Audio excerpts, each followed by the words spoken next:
جس نے اخلاص سے اچھے دل سے اللہ تعالیٰ سے مغفرت مانگی اس نے اتنا بڑا جرم تو کیا نہیں ہوگا جیسا موسیٰ علیہ السلام سے ہو گیا.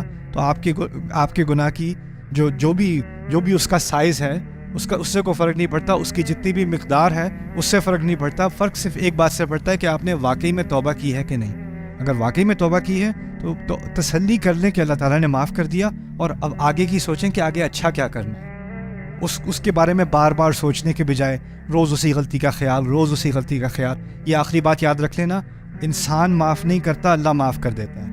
انسان آپ کی غلطی کو آپ کو بار بار یاد دلاتا ہے. مجھے پتہ ہے تم نے کیا کیا تھا, یاد ہے تم نے کیا کیا تھا, یاد ہے تم نے کیا کہا تھا, یاد ہے. وہ روز ذکر کراتا ہے آپ کو, یہاں تک کہ انسان کو یہ احساس ہوتا ہے کہ میں تو انسان ہی نہیں ہوں, میں بس اسی غلطی کا ایک انبار کھڑا ہوا ہوں. میرے وجود میں اس غلطی کے علاوہ کچھ ہے ہی نہیں, کیونکہ اس دوسرے انسان کو میری غلطی کے علاوہ کچھ نظر ہی نہیں آتا. میرا رب غلطی کو نہیں دیکھتا, دل کو دیکھتا ہے, اور دل کو دیکھنے کی صلاحیت دوسرے انسان کو نہیں دی. لیکن لوگ کبھی جرت کر کے ایسی باتیں بھی کر دیتے ہیں نا کہ اللہ تمہیں کبھی معاف نہیں کرے گا, یا میں اللہ سے کہوں گا تمہیں کبھی معاف نہ کرے, یا میں قیامت کے دن اللہ سے تمہاری شکایت کروں گا, دیکھنا تم جتنی بھی معافیاں مانگنا کافی نہیں ہے. لوگ اپنی طرف سے یہ لائنیں مارتے رہیں, ان کے الفاظ کی حیثیت اتنی ہے, اللہ کا کلام اونچا ہے. جب اللہ نے ضمانت دے دی تو آپ کو لوگوں کے الفاظ کی وجہ سے اپنے دل پہ باتیں نہیں لینی چاہیے.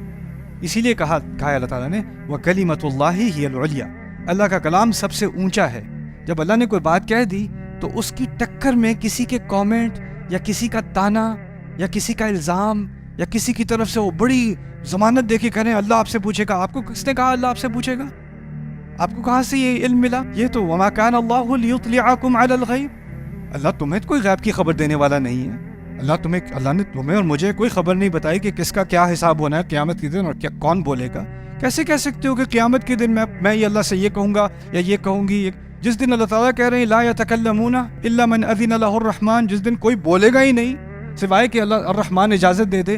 ہمیں کسی کو ضرورت ہوتی کہتے نہیں. ویسے تو انسانیت نہیں بولے گی, لیکن پھر میں اللہ تعالیٰ کے سامنے ہاتھ اٹھا کے کہوں گا یا اللہ ایک سیکنڈ, اس کے بارے میں مجھے ایک بات بتانی تھی آپ کو, وہ پہلے سن لیں, پھر قیامت کا یوم قیامت شروع کرتے ہیں. یہ کیا نان سینس ہے, کیا مذاق ہے اللہ کے کلام کے ساتھ.